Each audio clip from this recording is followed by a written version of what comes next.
is just come up to 7:40. As we've been hearing throughout the morning, 1,700 deaths every year could be linked to mistakes made with medication given to patients in England. Now, the Health Secretary has described the figures as appalling. Well, Jeremy Hunt does join us now from our London newsroom. I think we can agree with you. These figures are appalling. Thanks very much for talking to us this morning. Can you give us a little bit more detail as to what is happening, how the impact of this? I know you've written today in the Daily Telegraph and spoken about a case of a 92-year-old mother whose medication her chart was inadvertently swapped with another, and that led to catastrophic results as well. Can you tell us a bit more detail, please?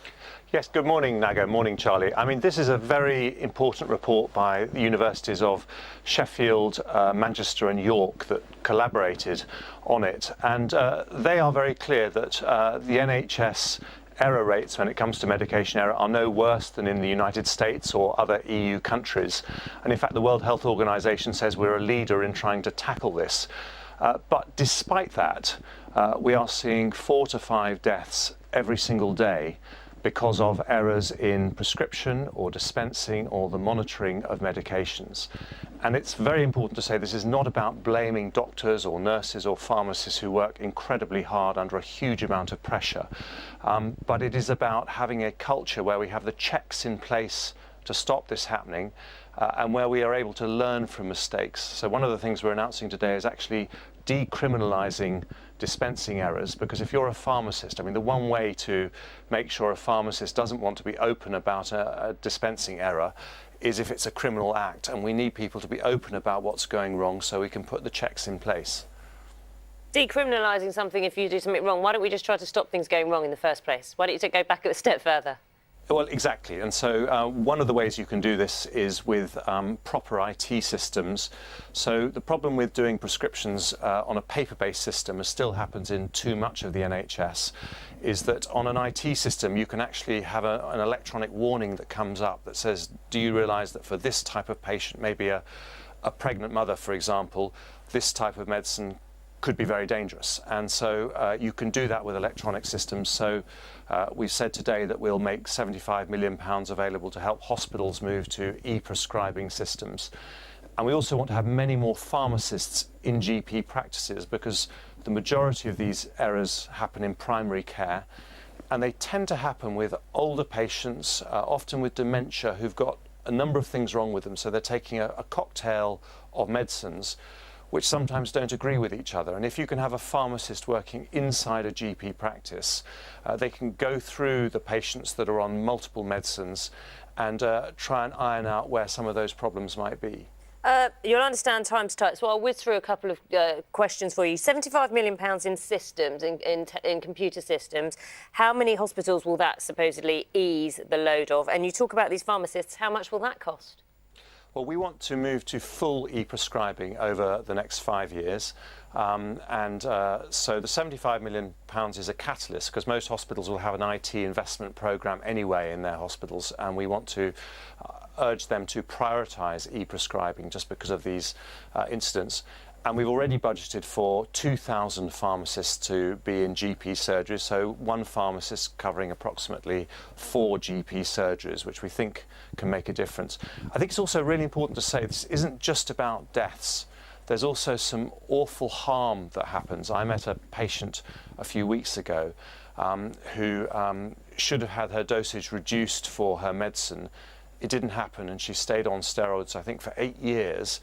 The result is that for the rest of her life she will have to be fed through a tube, and so there is appalling human misery when we get this wrong. But it's important for people at home to know that the NHS is leading the way in tackling this. This is a problem in healthcare systems all over the world.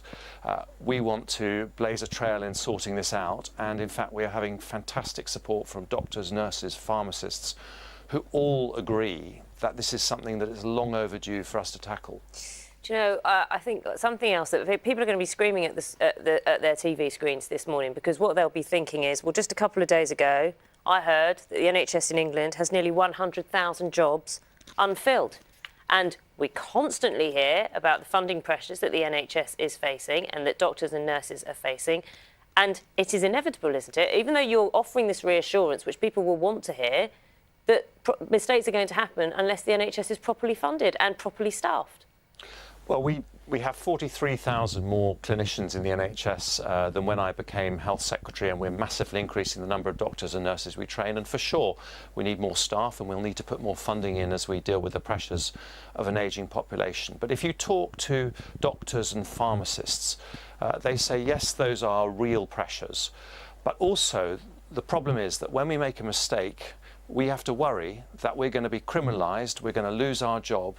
We can't do the thing that we really want to do, which is to understand why that mistake was made, to be open and transparent about it, and to learn from it so that it doesn't happen again. And getting the culture right. I mean, Dame Julie Moore, who runs the University Hospital Birmingham, that's done more than most trusts in reducing medication error. She tweeted this morning that getting that culture right so that doctors and nurses and pharmacists are able to learn when things go wrong. That is also one of the absolutely critical things. While we have you, Jeremy Hunt, let me talk to you about Brexit. We've been following what's been happening after this away day at Chequers with members of the Cabinet. Why weren't you there? Well, this was the, I do go to the Brexit subcommittee when there are matters to do with health, so, you know, access to healthcare for our pensioners living in Spain, for those kinds of issues. But this is actually coming back to the full Cabinet on Tuesday, so all Cabinet ministers will have a chance to discuss it. But it sounds like very good progress was made. A unified Cabinet now? Can you be comfortable saying that? Well, I think we are unified on the really big issues. There are obviously details that need to be worked through, and I think the country would want us to have a lively debate. But the critical big call that Theresa May has made is that by voting to leave the EU, the people of this country are saying we do want full control of our laws, full control of our borders, not to be paying these huge sums of money to the EU every year. And I think there's always been unity about that, but now we need to make sure we get this right for individual sectors like the automotive sector, the pharmaceutical sector, the agricultural sector. And that's really the next stage of the discussions. I want to pick up on a comment by the Foreign Secretary, who was at this Cabinet meeting, who has said that the UK's weekly gross contribution to the NHS is going to rise to £438 million by the end of a post-Brexit transition period. Do you agree with that? Sorry, the UK's weekly contribution to the EU, do you mean? Sorry, to the NHS will rise to £438 million by the end of a post-Brexit transition period. It goes back to, you'll remember on the buses, £350 million extra for the NHS if we leave the EU. Yes, well, I think, you know, we are going to have a Brexit dividend because you know, our net contributions to the EU are about £100 million a week. And obviously, I'm someone who would argue that we should look at the pressures in the NHS and social care system as one of our first ports of call. But obviously, that's a decision for the Prime Minister and the Chancellor. So but you believe £438 million, you agree with the Foreign Secretary of that figure, a gross figure? Well, that's the gross figure, but then, you know, we have contributions we make to farmers, to research projects, to other things that we may wish to continue supporting people with. So I think the net figure is a more realistic figure to look at.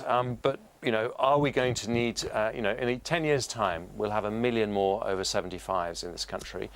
We want them all to have the safest, highest standards of healthcare. We want every older person to be treated with dignity and respect in the social care system. So, of course, thinking about how we fund that is, you know, on everyone's mind. Jeremy Hunt, Health Secretary, thank you very much for talking to us on Brexit.